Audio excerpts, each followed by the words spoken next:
morning, everyone. Thank you very much. We're anxious to start our program because we know you're looking forward to hearing from our panel. So as Shakespeare said, brevity is the soul of wit. I may not be witty, but hopefully I'll be brief for the benefit of everyone here. Please also join me in welcoming now our television viewing audience and webcast viewers. We'd like to thank Rogers, and they will be broadcasting this panel in the days to come. And also thank you to MediaEvents.ca, Canada's online event space, and VVC for live streaming today's discussion.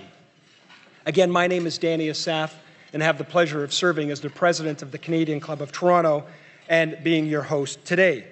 Thank you again for taking time from your schedules to join us. For over 119 years, the Canadian Club has been proud to provide Canadians with this closely guarded, nonpartisan venue for the free and open exchange of ideas to engage Canadians on issues and topics that matter to us all. Through our programs and our events, through our youth and young leaders programs, our diversity partnerships, joint events, and media and social opportunities, we offer you access to dynamic political, business, and social figures, both from abroad and right here at home. And please feel free to look us up on our website at canadianclub.org to learn more about our events. And also you can join the conversation via Twitter at CDNCLBTO. Now, I would like to take a moment to extend our gratitude and thanks to today's event sponsors, namely EY, Société Générale, and Tories LLP. Thank you very much for supporting our breakfast event today.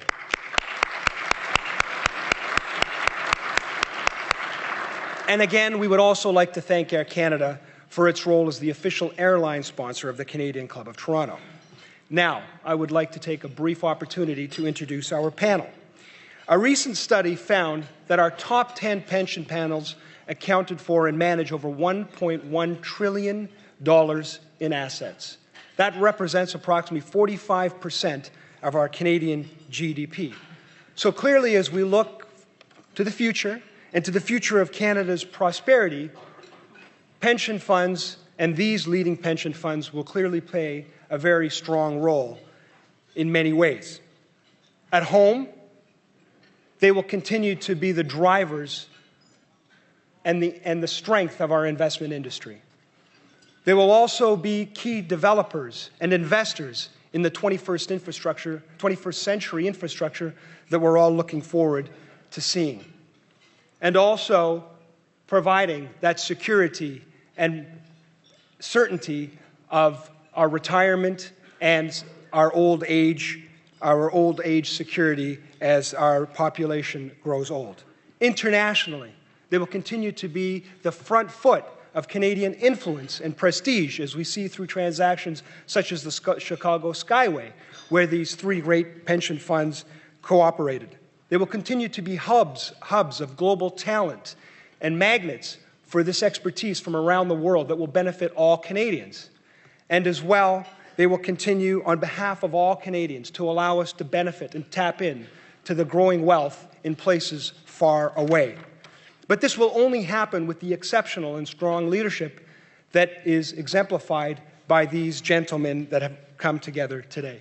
So first, I'd like to briefly introduce people that really need no introduction in this town and in this country and internationally, as a matter of fact. First, Mark Wiseman, the President and Chief Executive Officer of CPPIB, and the board invests on behalf of 18 million contributors to this country, and really a foundation and a bedrock of all of our future security. Mark Wiseman joined the board of CPPIB in 2015 and assumed the role of President and CEO in 2012. He's a lawyer and former Supreme Court clerk. He's won accolades around the world for his work, both in investment and also continues to be a thought leader and a leading Canadian on issues such as better governance, economic development in this country. Ontario Teachers' Pension Plan has the distinction of being Canada's largest single profession pension plan. With almost $154 billion in assets, it pays the pensions and invests on behalf of 311,000 working and retired teachers And with almost $154 billion in net assets, Ron Mock has headed Ontario Teachers' Pension Plan since 2014. He joined Ontario Teachers 15 years ago, bringing with him over 25 years of international experience in investments and finance. Originally an electrical engineer who has worked and served on some of Canada's leading institutions, including Ontario Hydro, Montreal Exchange, BMO Nesbitt Burns, and later even founded Phoenix Research and Trading. Next, I'd like to introduce Michael Latimer, the president and CEO of OMERS. Established in 1962, OMERS provides defined pension plan benefits to local government employees and retirees and beneficiaries in Ontario on behalf of over 1,000 employers. Michael has over 40 years of investment experience, and in 2014 assumed his current role as President and Chief Executive Officer. Michael's investment career has spanned leading roles across both private and public markets, with roles at the office of George Weston Limited, Trizac Hahn, and CEO of Oxford Properties. And in 2012 and 2013, he was recognized as one of the world's most influential asset owners. Moderating today's panel is Pamela Ritchie, the anchor of Bloomberg TV Canada's The Daily Brief. Ms. Ritchie is an experienced and influential financial reporter who was previously a broadcast journalist at the Business News Network prior to joining Bloomberg TV. Panelists, please join us at the front. Ms. Ritchie, I would like to now offer you the Canadian Club podium. This podium is now yours. Thank you very much. Although I'll be sitting.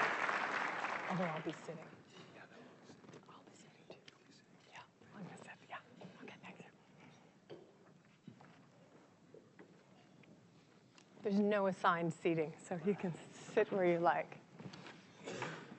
Thank you very much, Danny.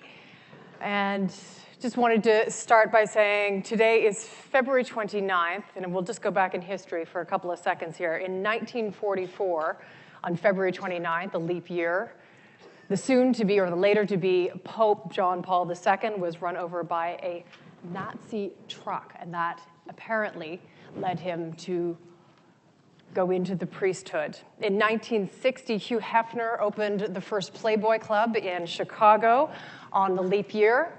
And in 1968, the Beatles won the top Grammy for Sgt. Pepper's Lonely Heart Club Band album. So it's an important day, and we don't have too many of them, so we'll get on with it. I'll just point out also that workers around the world have figured out that they, once every 4 years, work one day more and don't get paid for it. So there's a universal push for a bank holiday. So far, that hasn't been succeeded on, though.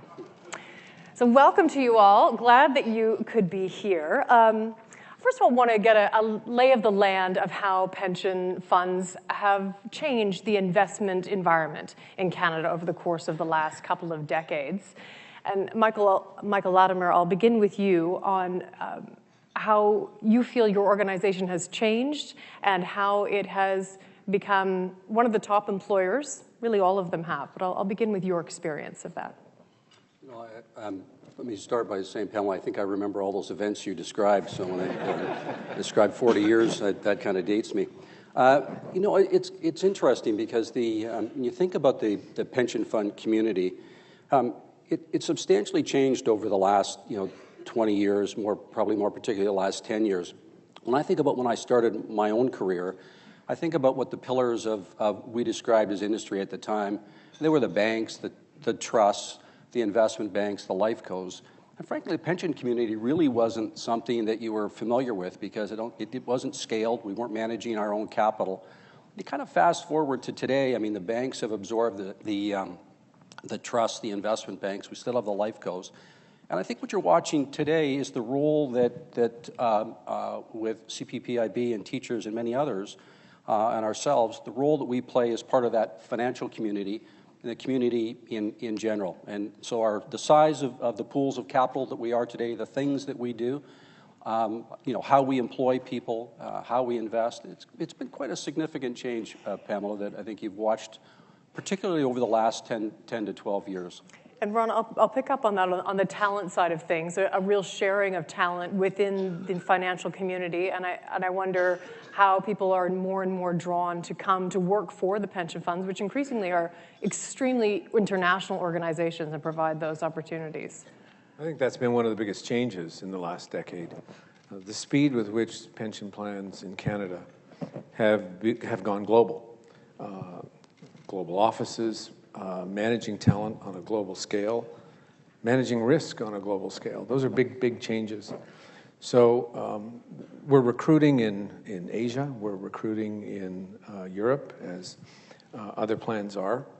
And certainly Toronto has become a real mecca for the kind of talent that we need in order to operate on a global scale and make investments on a global scale. And I think when you leave Canada and you talk about the Canadian pension plans on a global scale, it's amazing the stature that they have. And that clearly is a talent attraction opportunity. It is, and also internationally, Mark, it's a bit of a surprise sometimes. It still seems, though this model of yours has been going on for years and decades at this point, people are still surprised that little old Canada is buying up these incredible assets all over the world. Do you still get met with a little bit of surprise, or do you feel like that's fully entrenched at this point? I think increasingly the Canadian funds are understood for their degree of sophistication. And I think it really goes to the points that both Michael and Ron made. And I think the thing that really sets the Canadian plans apart is the degree of sophistication that we bring to the table. And I think what's really important to understand in that regard is it comes down to governance. And the governance structure that we have developed in Canada and the expertise that we've developed around governance really does make a difference. In other companies, or well, let's just start with the pension plans itself. And I think the pension plans are now pushing for the importance of governance in the companies that we own.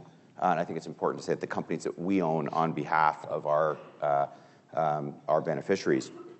But the governance of the Canadian plans is really different from almost anywhere else in the world. And what's different about it is the fact of this arm's length operating model from governments.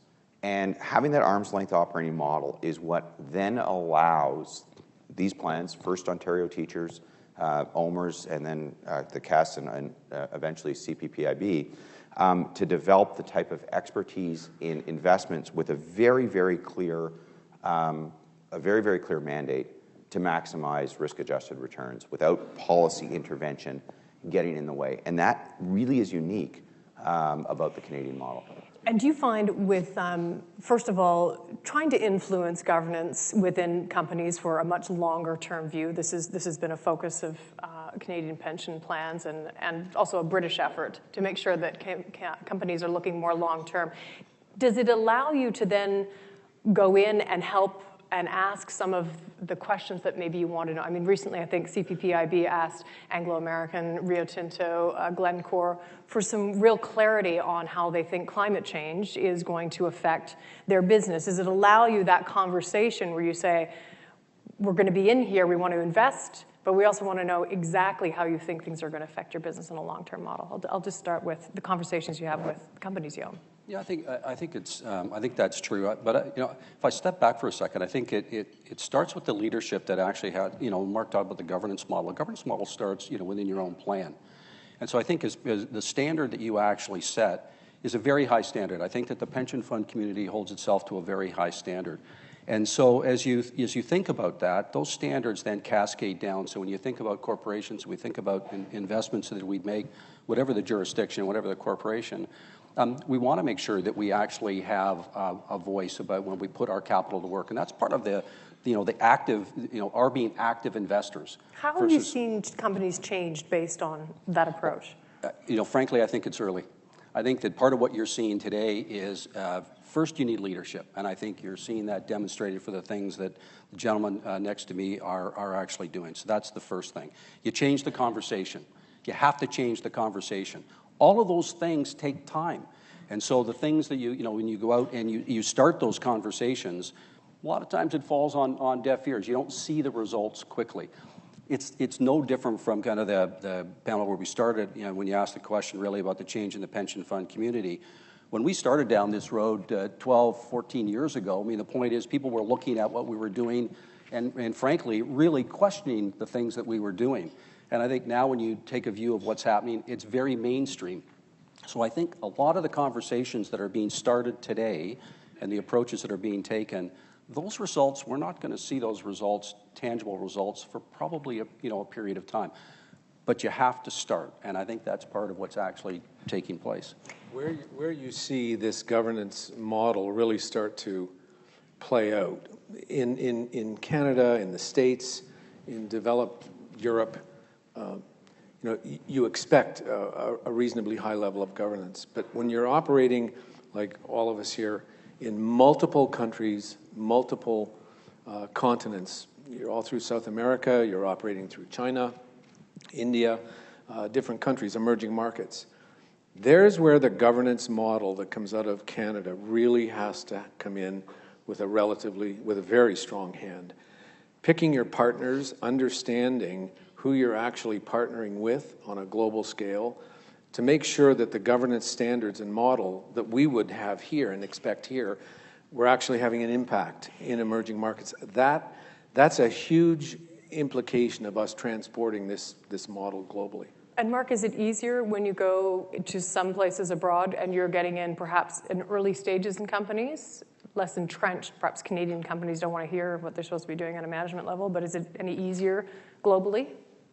Well, I think it's getting easier, and that people understand that good governance, when you start taking a long-term perspective, the same as having good environmental standards in your company, the same as having good labor practices in your company, the same as controlling your supply chain appropriately. As you start taking a long-term perspective, what happens is that those issues converge. Those are no longer issues about morality. Those are issues about pricing. And I think that's something that is really, really important, that as we start taking this longer-term perspective, the convergence of governance and social issues and environmental issues, along with the way that you price an asset, become one and the same. So I think that's the other thing that really sets the Canadian plans apart, is the long-term view that they take around their ownership, whether that's in a public company or in a private company. And very simply, if you start thinking about the long term, you care about what the carbon sequestration policy is of the companies that you're investing in. You care about what their labor practices are. You care about their governance. And frankly, we believe that companies that are better governed, among other things, will be more valuable in the long run. And so the long-term perspective that's demonstrated by the Canadian plans, I think, makes that governance discussion much easier, because it becomes a question about price. It becomes a question about the value of the company. But and interestingly, interestingly, Ron talked about emerging markets. One thing that's quite interesting is some of these markets, particularly in Asia, they actually really get that, because these are markets that are dominated by longer-term thinking than we're used to here in North America. Family-owned businesses, a culture that thinks longer-term.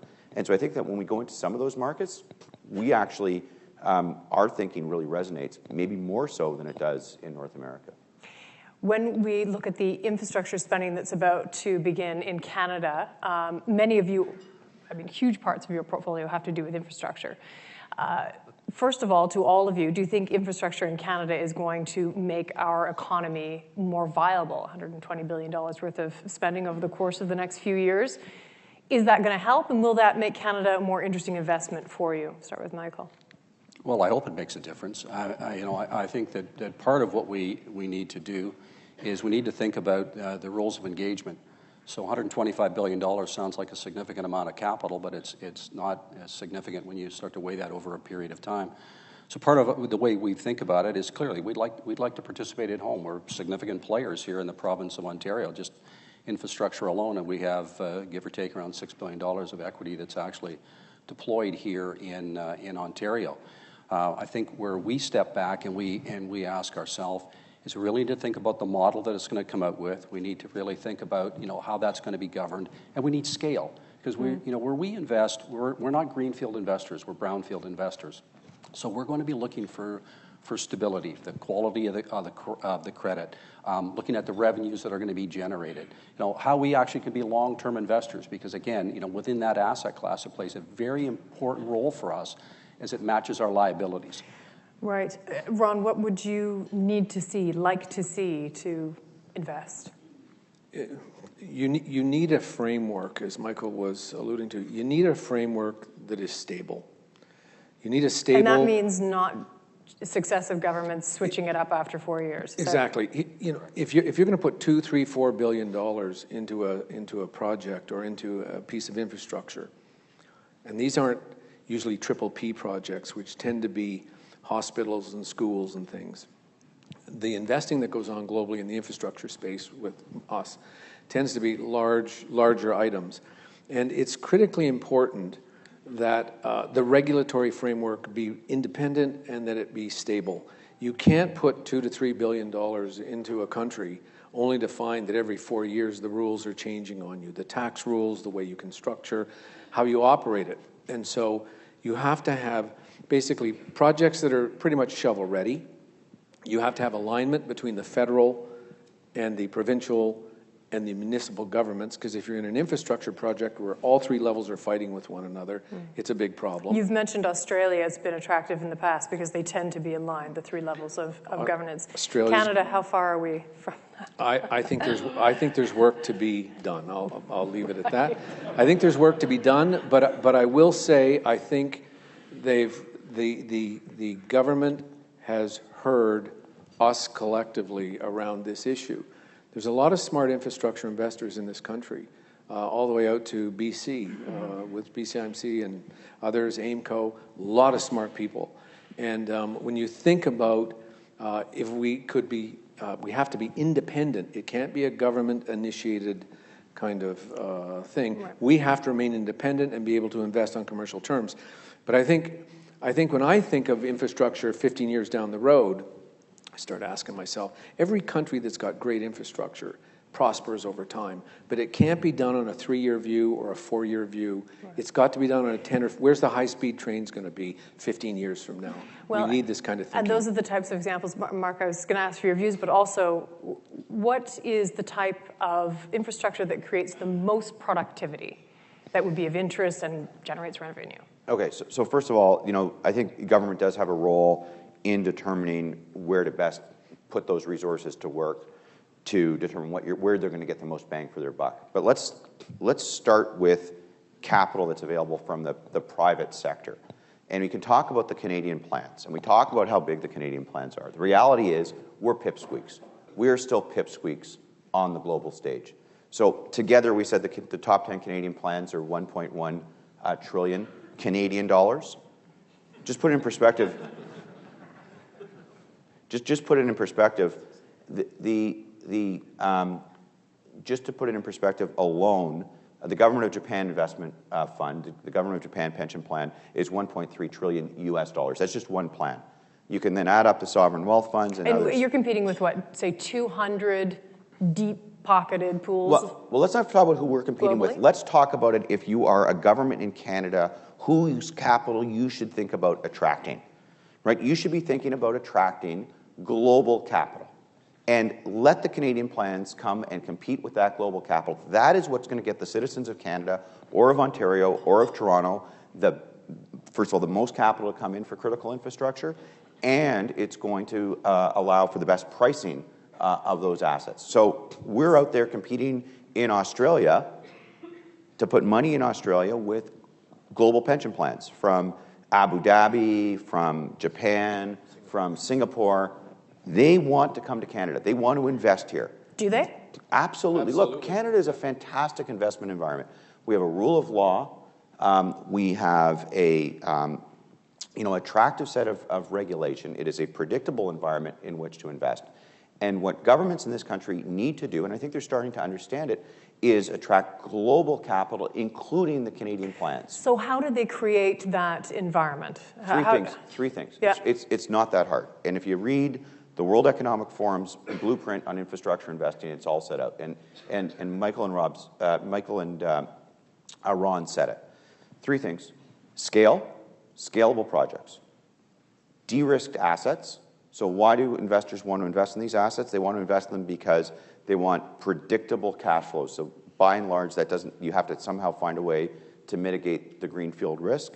And then third, predictable and stable regulatory environment. So give us an example of some projects globally that may not be the ones that we're going to build here, but that hit all those marks.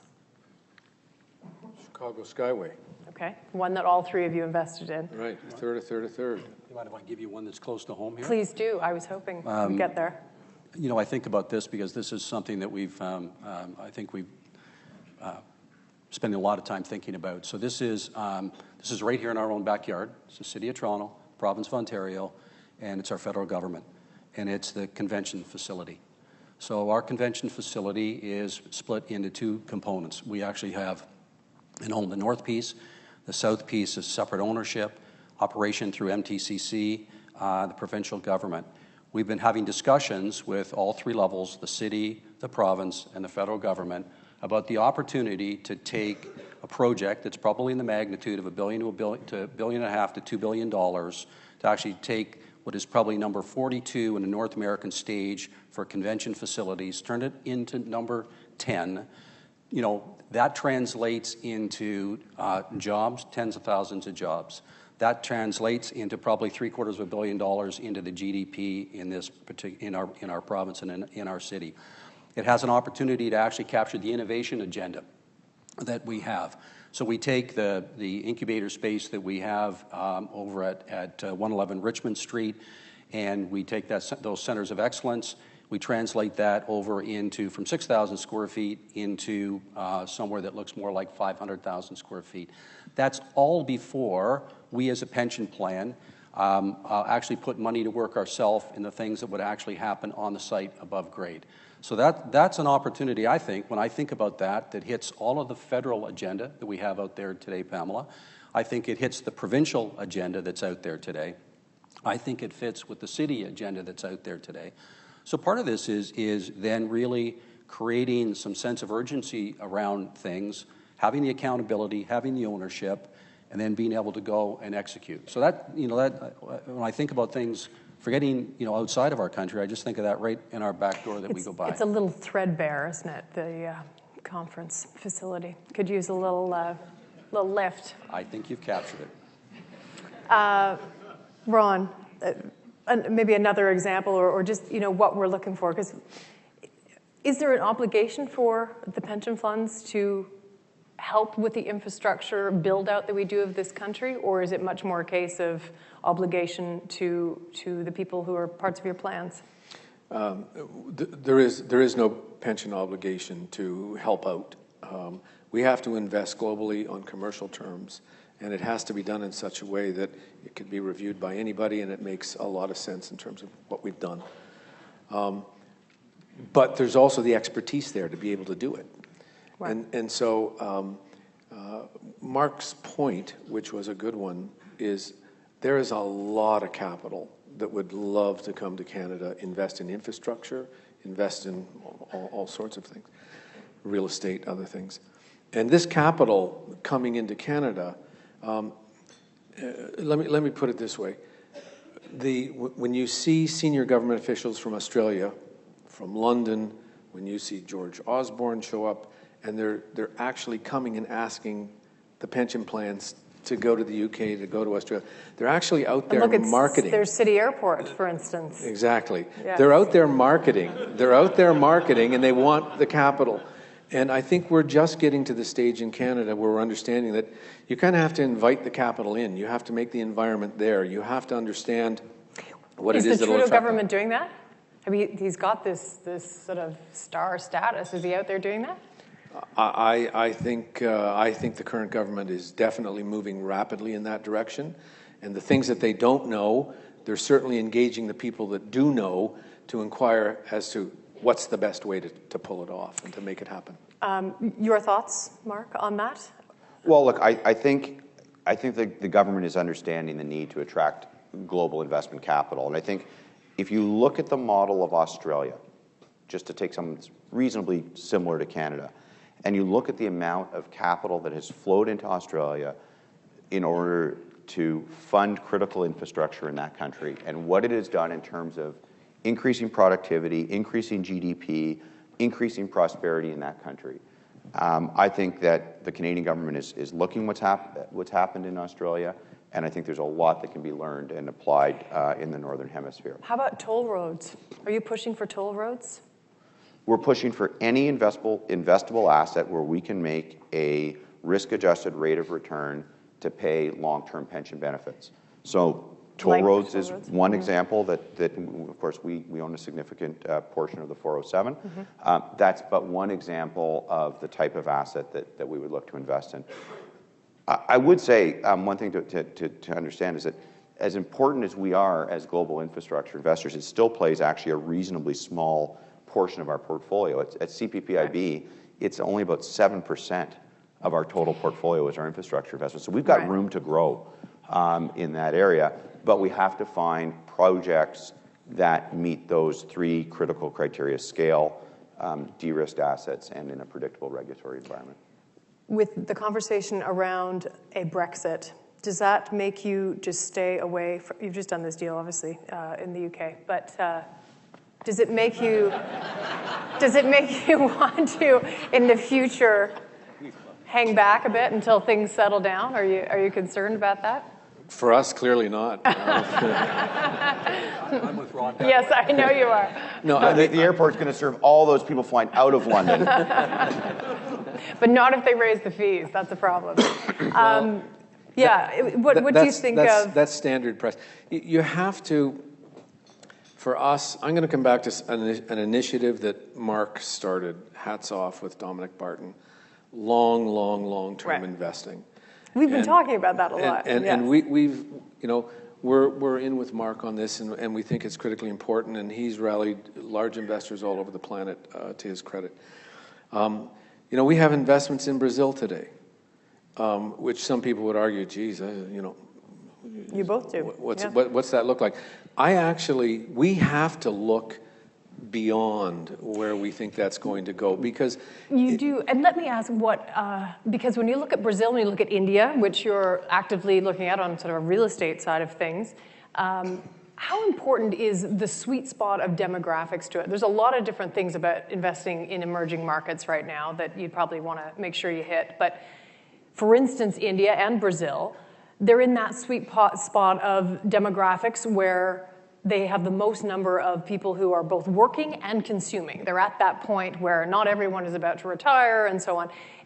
How much of a punch does that pack for you, Mark, when you're looking at emerging markets? Well, all joking aside, I think Ron's point is spot on, which is that we have to take a very long-term view, and you have to step back. And it's almost like looking at a work of art. When you look up close up, you see all the individual brush strokes, but it's very hard to make out what the painting is. And when you step back, it actually becomes clear. We try and do the same thing with markets. You have to step back, stop looking at the noise, stop paying attention to the day-to-day volatility, and look at those long-term trends that you reference.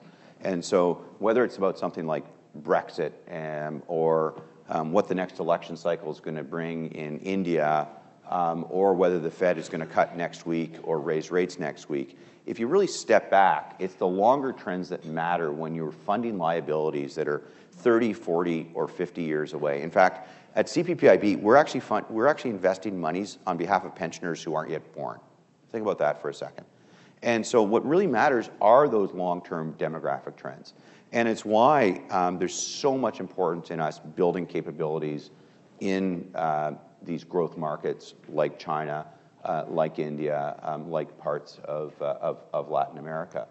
And so if we look at what the world is going to look like, not today, but what the world's going to look like 25, 30, 40 years from now, you can't ignore those markets. And you are actively all looking at what the world is going to look like that many years, decades down the road.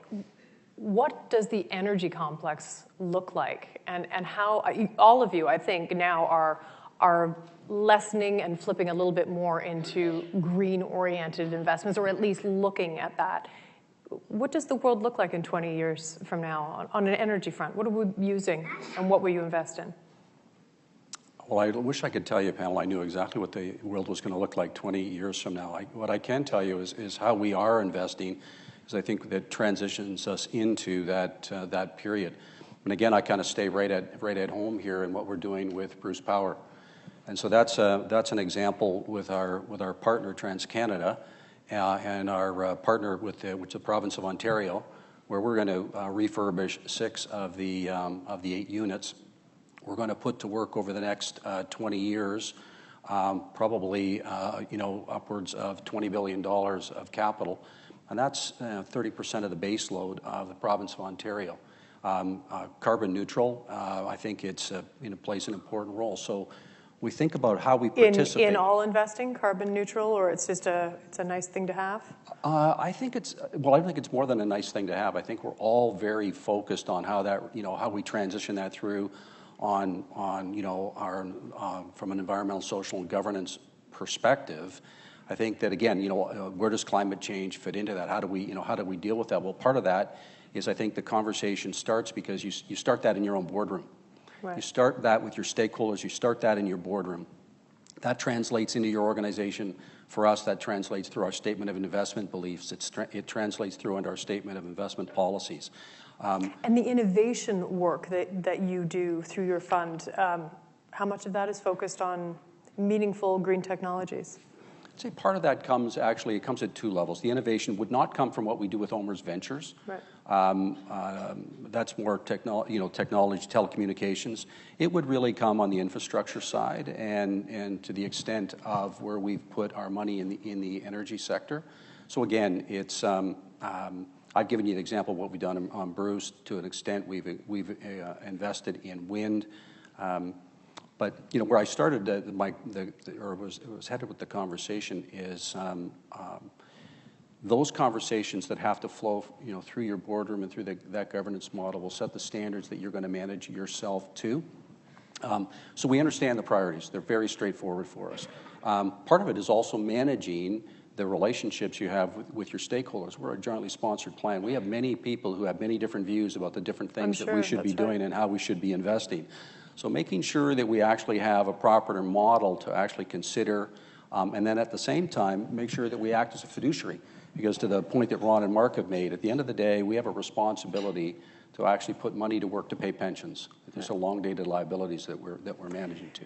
Ron, did you take the Paris Climate Summit seriously? Yes, in fact, prior to COP21, we were quite involved with the UN councils around this issue. We've been on this for quite a long time now. It's something that's very important to our members.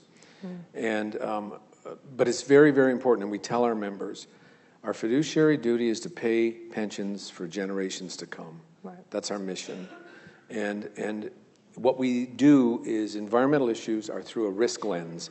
Everything we look at, if we buy into a coal-powered plant, and all of a sudden the government comes in with a limit that coal is outlawed, right, our equity just went to zero. And so we've got to look at the world. And so how do you avoid the stranded asset issue? Of course, when you're looking that far out, you could be investing in something today that absolutely gets cut off in regulation. So I don't know if we can avoid it. What I can tell you is we're looking at a transition, 10, 20, 30 years, and we've got 1 foot in the wind, solar, hydro space. We're operating wind farms and solar in 8 countries now around the world. And so we're building that part of the portfolio up. We're finding and we're watching where we're investing in coal. And so we're coming out of some and moving into others. But it's not going to be a transition that'll happen over the next two months or so. Right. I believe that the transparency initiative for companies to actually become much more transparent around this, which Michael Bloomberg is leading, is going to be important as well. He's a smart guy. He's a smart guy. I just wanted to... Nice one. That was beautifully delivered.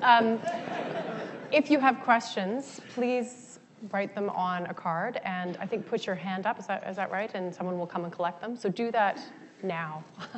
And I'll remind you in a second, we'll have about 10 minutes at the end for questions. Mark, just wanted to circle back to the idea, again, on transparency. You asking Anglo American, as well as Glencore and Rio Tinto, seriously, what are you doing about climate change, and how will it affect your business? How do you get that discussion going and get them to answer it? Well, it's very simple. It's very simple. We have to price these assets. In order to price the assets, Right. we need information. And they have so it. if you believe, like we do, that these factors, including what is your exposure to carbon, are important in terms of long-term pricing. If you're going to be a long-term asset owner, you need the information the same way that you need information about the balance sheet, and you need to understand information about executive compensation, and you need to understand information about a company's strategy, their customers. The other piece that you need is information about those ESG factors, including carbon, including supply chain management, so including labor practices. And you need those things in order to make a good decision on how you're going to price that asset. Right. And so companies have to understand that for sophisticated investors to be able to buy their shares and to be able not to put a discount in terms of what we're going to ascribe to their value, we need better and more transparent information. Is that information coming through? Is it like pulling teeth, or is it coming through? Look, it's starting to come through. Let me talk about one really interesting initiative that teachers and CPPIB were both involved in, and it's something called the Long-Term Value Creation Index. Yeah. And a group of institutional investors got together, and we did a joint venture with S&P. And we set up a new index that was launched in January. And the only companies globally that are in that index are companies that meet certain criteria in terms of appropriate long-term disclosure, appropriate governance practices, appropriate balance sheet management, so on and so forth. And we believe that companies that have those indicia will be more valuable in the future. And so what we did is we created an index. There's 246 global companies, including many Canadian companies, in that index. And then we put our money where our mouth was, and we collectively have invested in that index. Essentially what we did is we took capital out of the MSCI or out of the S&P 500 and instead put it into this bespoke index. And what we're doing is saying, look, if your company follows these practices, is transparent, provides that type of information that we need, we're going to invest more in you. And what we're finding already is that more and more companies want to get into that index and are asking, what do we have to do to change our practices so that institutional investors like teachers, GIC, the Danish Pension Fund, et cetera, will put capital in. So we're using these types of tools to actually change behavior, and it's happening. And it's a new way for your portfolio to have your public markets side of the business in, I guess, slightly more control, because we're looking at the volatility that we see today, and if you have companies that you feel fundamentally are in that group, it just allows a little bit more sleep at night, perhaps. Well, we're doing it day in and day out in terms of the fundamental decisions that we're making about stocks that we buy, but what this does is actually applies those same principles to the passive portfolio. And by the way, retail investors are going to be able to participate in that too, because there's now ETFs being created off that index. So I think we're starting to see innovative approaches like that change market behavior. It's a virtuous circle. Please put up your hands if you have a question, and just leave them up, and I'll let people come and gather those pieces of paper. I'm doing such a good job. There's no questions? Seriously? Come on. We've got a few. Michael, in your most recent report, the public market side of the returns was the part that took a beating amongst most funds around the world, and you've decided to reduce your exposure in that part of it, I think, down to 53%. Any thoughts on further reductions for that, or because of the volatility that we're seeing right now? We've had a target we've been working at, Pamela, for the last almost 10 years now, to actually achieve a target of public market, private market split. And so that target that you've referenced at 53% is pretty much right where we've wanted to get to. So frankly, I mean, I think part of what we just deal with today is just given the environment we're dealing with, it's more just trying to make sure that we're adjusting all of our portfolios to react to the market conditions and kind of be on top of that. Right. I'll got one of the questions from the audience, so I'll just go through this. You touched on tone at the top from the pension fund side. What do you do to test the tone at the bottom in your investee company before and after you invest? Ron, let's start there. Is that of importance? Absolutely. There's a number of things that we do. First of all, we have our own staff sit on the boards. Depending on what percentage ownership we have, they sit on the boards. And actually, whoever sits on the board, we have a designated ESG rep that is identified as pushing the ESG agenda for us at the board level. We bring in from our investee companies all of the legal counsels. We bring in all of the communications people. And one of the reasons for that is that when we bring them in, we talk about how they're part of, effectively, quite frankly, a much larger group of people. We try and connect our portfolio companies to each other so that they can share ideas, share thoughts, things that they have in common. We really try and make sure that we can add as much value as we can. There's lots of people that can write a check, but when we buy a company, our portfolio companies, what we really want to do is contribute as well as not only capital, but value add.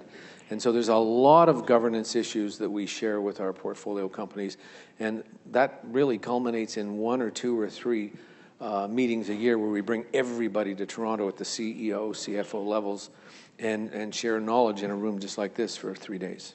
Can I jump in on that one Yeah, just for a second? Yeah. Just to take it from a public markets perspective, I think all of the plans represented on the stage here also take our responsibility as public market investors very, very seriously. And I think that takes 2 forms. First is, and I couldn't let a morning go by without a hockey analogy, but if you're going to play the game, you should care about the rules.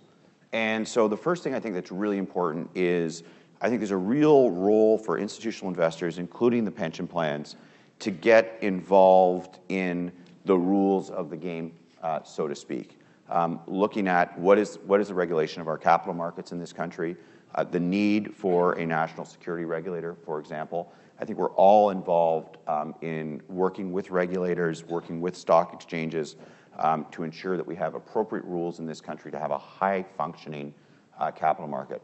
There's a new government in Alberta. Would they be any more likely to jump on that? I hope so. I hope so, frankly. I think there's in your a real, opinion, do you think there I might? think there's a real opportunity today with the makeup of the political makeup of the country to push for some of that better regulation of our capital markets. Because if we don't have it, it is just so important in terms of access to capital for our corporations in order to drive growth and prosperity. Secondly is, and I'm not sure if that's what the question was getting to, but we do also, we're long-term investors, and that means sometimes you just can't sell if you don't like what's going on. You have to get involved. We have to get involved given our role in the capital markets because of the precedent. So you saw it on issues like the Barrick situation, on what we thought was egregious executive compensation. We spoke out publicly, collectively, to try and make change there. When you saw the collapse of the Magna dual-class share structure, you saw teachers and CPPIB in particular going to court to try and change what we thought was egregious behavior. So we have a role to play, as do other institutional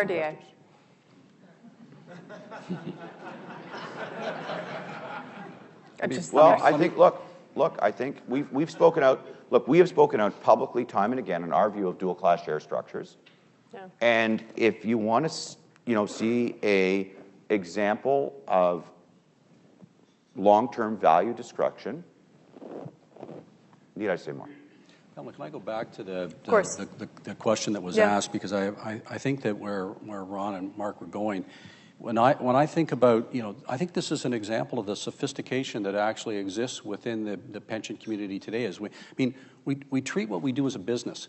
So when you think about how it's actually structured and how it's staffed, those capabilities, whether it's from human resources through legal or otherwise, the capability to actually get involved, to overlay policies and procedures, to make sure that compliance is there, that it fits our overall mandate, how we manage risk, all of those things.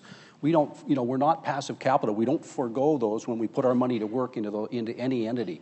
And so, frankly, I hope that part of that view is that when we invest with those companies, they see that as real competitive advantage for them at the end of the day. And I think there's quite a difference between when you're viewed as passive capital and when you're active as we are. There's a lot of complexities and more as you expand globally and so on. How do you keep the costs in line, like any other business that you take seriously. You have to spend to make sure that you're covering your business properly, have the right talent and so on. That becomes more expensive. Is that always a conversation around the board table? Cost? Cost is always a conversation around the table. You know, Any more heated now than it has been in the recent past?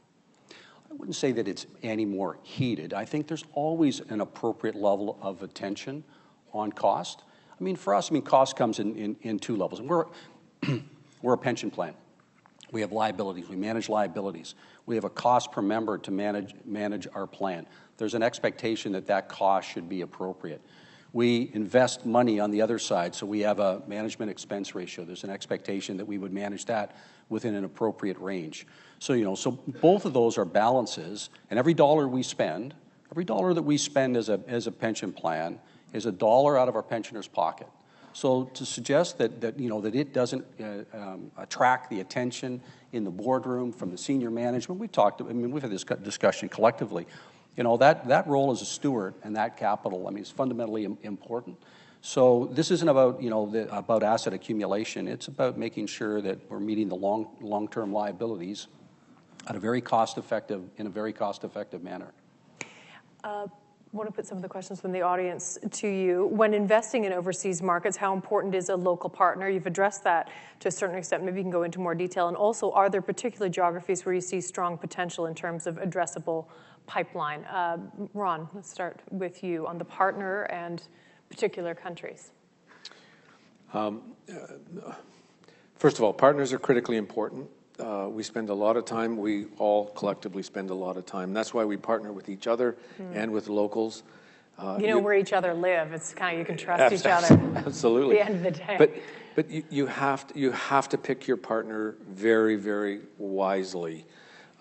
So that's the first point. In terms of where are things really starting to work, it's obviously India, and Mark's people have taken quite a good lead in that, and we have a fair bit there as well. But I will tell you that we're still investing in China. We're still investing through Asia, depending on the country. Australia infrastructure, UK infrastructure, Europe infrastructure.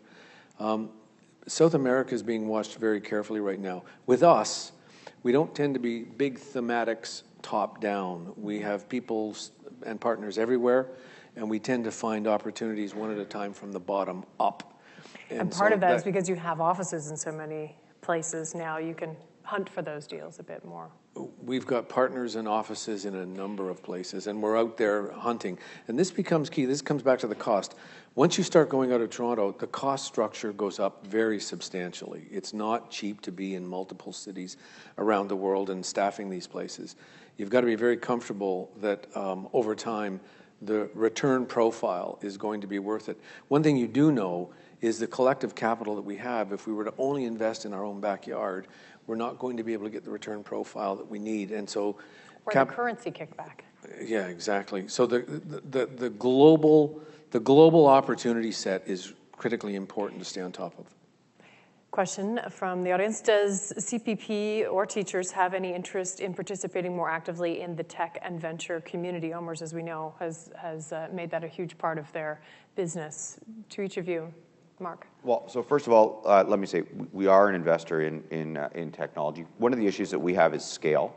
So for us, given the size of our fund in excess of $280 billion, it's hard for us to make very small investments. But actually, we are, at last count, actually the largest venture investor in Canada. We do that indirectly through a partnership that we have with Northleaf Capital. We're also partnered with the Canadian Venture Fund initiative that was put in place by the last federal government. And so we fund through third parties because to do it ourselves would be very, very difficult. We can't resource it. But it's certainly an area that we continue to have interest in, everything from drug royalties to a little company that we invested in China called Alibaba. Some of you may have heard of it. So it's an area that we continue to fund, continue to be interested in. We can't do it quite the way that OMERS does, and it's really just a scale issue. So we do it through third-party funds. I think at the last count we have over $1 billion invested in Canadian projects. Ron. In Teachers' case, we do some through third parties, and we do a fair chunk directly. A lot of it has been focused in places like India, China, where when you're starting a new business or a new platform, technology platform, it immediately gets picked up by 1 billion people in a nanosecond. It's an area that I think we should do more of as we head down the road, but we've done a lot of it around the world, for sure. I think I'm very conscious of making sure everyone can leave right at 9 a.m., but I would like to put this question to each of you. The G20 this weekend didn't seem to make a whole lot of progress, but the question around how do we get the global economy to grow was certainly front and center. Michael, what do you see as growth for the globe over the course of the next 5 years? Is there a way to kickstart this, or do we just tuck in for a slower slog? Well, I think I'm going to start on the latter. I mean, I think that I do think that we're in for a slower growth in an environment that we're dealing with. So, frankly, if we had something that approximated 2.5% growth, I think we'd be quite pleased with that. We'd love to see a level of the volatility that we actually experience in the marketplace. A little bit of that would help if it dissipate. So I think our whole focus and our approach has really been to tuck in against the environment that we're dealing with, and try to make sure that we're very focused in the areas that we understand, where we have our people on the ground, the investments that we understand, and quite frankly, really try and deal with things not so much on adding to the portfolio, but really the things that where we can manufacture returns where we have capital at work already, Pamela. Okay. And Ron, your thoughts on what it'll look like over the course of the next few years and how you manage that? It is going to be, in our view, it'll be a tough environment. We are low for long. Excuse me. I think the return profile will be low for a while. This is why having a global platform is of interest. I mean, China is still growing at 5 to 5.5%. We think. We think. What I can tell you is that at the ground level, the deals that continue to come across, they're plentiful.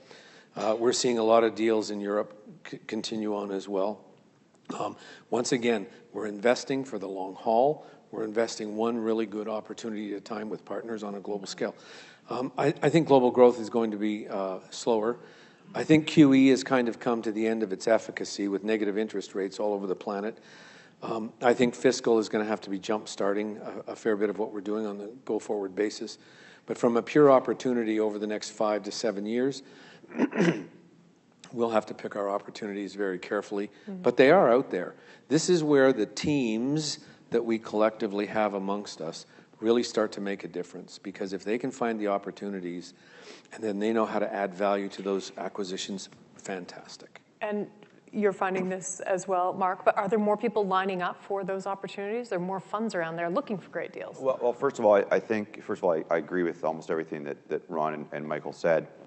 I think actually, first of all, the limits of monetary policy, I think, have been reached or close to being reached. We need structural changes in some economies around the world. But I'm going to put a pretty optimistic lens on it. I mean, everybody's sort of worried about what's going on in capital markets. You know what? The underlying economy in most parts of the world ain't so bad. The most important economy in the world, south of the border, is humming right now. You have a low inflationary environment. You have almost full employment in the United States of America. And the reality is for Canada, that's a pretty good thing, especially with a 75-cent or thereabout dollar. So I don't think things are all bad in North America. China, doesn't matter what number you believe, 6.9% was the official number last year. If it's 5%, that's 5% growth on a $12 trillion economy. Think about that. Think about how much that is contributing to global growth. We're talking from a policy perspective in this country about developing deeper ties. The Minister of Trade has talked about potential for a free trade agreement between Canada and China. So you've got the two big engines of the global economy, running pretty well right now. Issues in Japan, to be sure, issues in Europe that need, fundamental structural reforms. But by and large, things aren't quite as bad, I think, as people think. And for investors, if you take that long-term view, I think this today, because of the volatility in markets, is probably the best time we've seen to invest for long-term institutional capital that we've seen probably since the financial crisis. And so for us, we're actually quite optimistic about this environment from an economic point of view and from an investment point of view. Okay. Thank you to each of you. That was very interesting. Hope you found it interesting. It's exactly 9 o'clock. I want to thank each. I think we've got most of the questions in there, and I'll let Danny take over. Have a good day. Great. Thank you. Thank you very much. Conscious of time and the reference to America, saying a thank you used to be a lot easier before. I used to just come up and say things were super. They were great. But then a certain U.S. candidate in the presidential election robbed those words of any real meaning in the human world. So I have to actually think about what I'm going to say to folks, which is, number one, thank you very much for your time. Number two, what we've accomplished today is really a reflection of your expertise. When I think about Ron's comments in terms of thinking about a real framework for long-term investment, I think about Michael when he talked about the specific example of how you can use that framework to develop something like the convention center. And then finally, Mark's comments on global capital not being in competition with Canadian capital, but being complementary to Canadian capital. You really can see how these folks working together can make something real happen. Pamela, thank you very much for your incredible expertise in navigating the discussion. Thank you to our wonderful sponsors, of course, Torys LLP, Société Générale, and Ernst & Young. And thank you all for your time. Have a great morning. This meeting is now adjourned.